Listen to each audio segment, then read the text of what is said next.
अस्सलामु अलैकुम वरहमतुल्लाहि वबरकातुहू।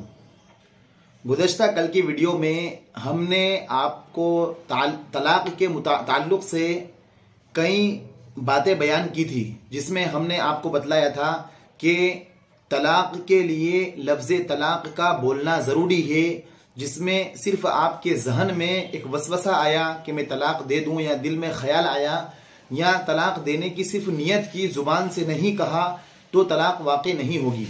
और हमने आपको तलाक़ की दो किस्में भी बताई थी, एक सरीह एक किनाया।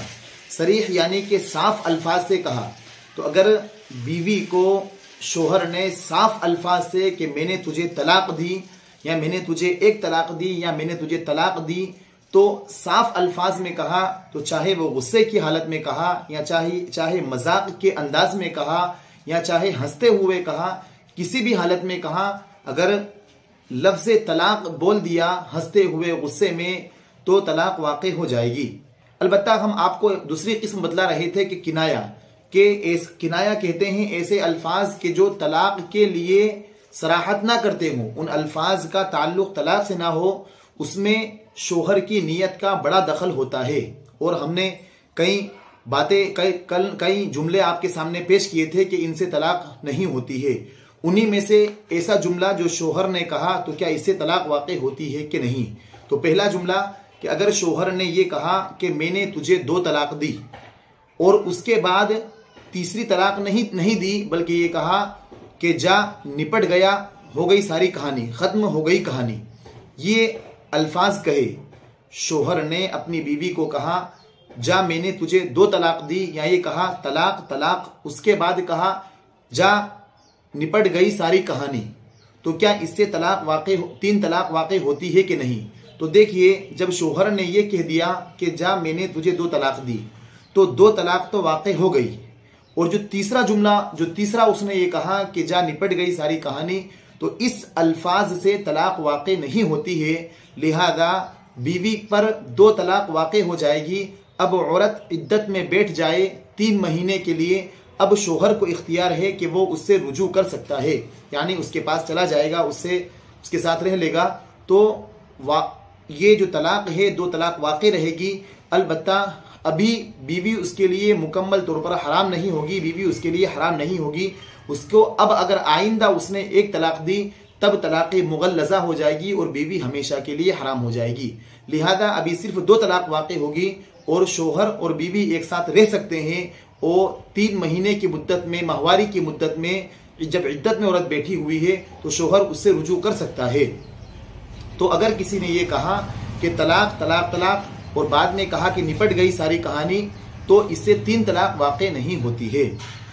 एक और जुमला जो आम तौर पर कई लोगों के जुबान ज़द है, वो ये है जो तलाक़ के मौके पर पाया जाता है कि आज से रिश्ता नाता ख़त्म हो जाता है। ऐसा अगर शोहर ने अपनी बीवी से कहा कि आज से रिश्ता नाता सब ख़त्म हो जाता है, तो क्या इससे तलाक़ वाक़ई होगी या नहीं। तो अगर इसमें शोहर की नीयत का दखल है कि अगर शोहर कहेगा कि मैंने जब ये अपनी बीवी से कहा कि आज से रिश्ता नाता सब ख़त्म हो जाता है, ख़त्म कर देते हैं, तो अगर इसने इससे तलाक़ की नीयत की, तो सिर्फ 1 तलाक़ वाक़ई होगी, जिसमें तलाक़ मुग़ल्लज़ा नहीं होगी कि बीवी हमेशा के लिए हराम नहीं होगी, बल्कि शोहर को रुजू करने का इख्तियार होगा। अगर इससे शोहर तलाक़ की नीयत करता है तब, अगर शोहर तलाक़ की नीयत इस अल्फाज के बोलने से कि आज से रिश्ता नाता ख़त्म हो जाता है, इससे तलाक़ की नीयत नहीं करता है, तो कोई तलाक़ वाक़ई नहीं होगी। ना 1 तलाक़ वाक़ई होगी, ना 2 तलाक़ वाक़ई होगी, कोई भी तलाक़ वाक़ई नहीं होगी। इसी तरीके से शोहर ने ये अल्फाज से बीवी को ये अल्फाज कहे कि तेरा मेरा कोई ताल्लुक़ नहीं है, तेरा मेरा कोई ताल्लुक़ नहीं है, गुस्से की हालत में शोहर ने तलाक़ नहीं दी, बल्कि ये अल्फाज कहे कि तेरा मेरा कोई ताल्लुक़ नहीं है, तो क्या इससे तलाक़ वाक़ई होगी या नहीं। तो देखिए, अगर शोहर ने इससे तेरा मेरा कोई ताल्लुक़ नहीं है, तो इससे तलाक़ की नीयत की होगी, तो सिर्फ 1 तलाक़ वाक़ई होगी। और अगर शोहर ने इससे ये अल्फाज जुमला बोला है कि तेरा मेरा कोई ताल्लुक़ नहीं है, इसे तलाक़ की नीयत नहीं की है, तो तलाक़ वाक़ई नहीं होगी। इसी तरीके से एक और जुमला जो बहुत ज़्यादा बोला जाता है, वो ये है कि शोहर गुस्से की हालत में अपनी बीवी को ये कहता है कि अपने वालिदैन को खबर कर दे तुझे ले जाए। ये जुमला अगर शोहर अपनी बीवी से कहे कि अपने वालिदैन को खबर कर दे तुझे ले जाए, या फिर ये कहे बाप को फोन लगाकर ये कहे शोहर कि इसे ले जाओ, तो क्या इससे तलाक वाक़ई होती है या नहीं? ये जुमला बहुत ज्यादा आम होता जा रहा है और ये बहुत पाया जाता है। तो अगर शोहर ने अपनी बीवी से ये कहा कि तेरे बाप से कह दे, तेरे अब्बू से कह दे कि वो तुझे ले जाए, या खुद शोहर ने अपने ससुर को फोन लगाकर ये कहा कि अपनी बेटी को ले जाओ, तो क्या इससे तलाक वाक़ई होती है या नहीं?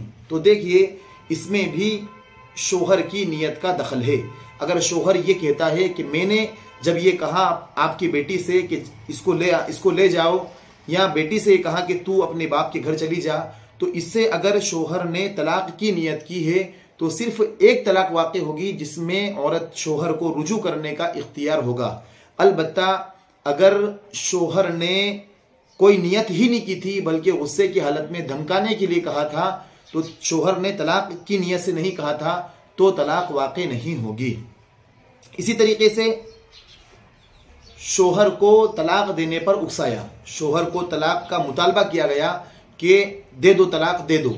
अब उसने कहा ले ही लो, उसने जुमला इस्तेमाल किया कि ले ही लो, या ये कहा ले ले, तलाक ले ले। तो अब इस सूरत में औरत के जवाब पर ये तलाक मुअल्लक होगी, यानी अगर ये शर्त उस वक्त पाई जाएगी जबकि औरत इसको कबूल कर ले।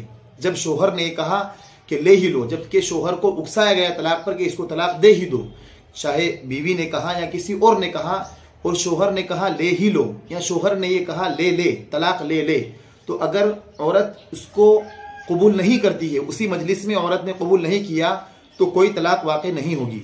और अगर औरत ने कहा, शोहर ने जब ये कहा कि ले ही लो तलाक, या ये कहा ले ले, और शोहर ने कहा हाँ, औरत ने कहा मैंने ले ली, तो ये मुअल्लक हो गई बीवी के जवाब पर। यानी अगर औरत इसको कबूल कर लेगी कि हाँ मैंने ले ली, तो एक तलाक वाक़ई हो जाएगी, लेकिन औरत हमेशा के लिए शोहर के लिए हराम नहीं होगी। और ये जो हमने आपको तमाम ये चीज़ें बतलाई है, ये भी किताबुन नवाजिल जिल्द नंबर 9 और मुख्तलिफ जिल्द नंबर 9 में से मुख्तलिफ सफ़हात से लिए गए हैं।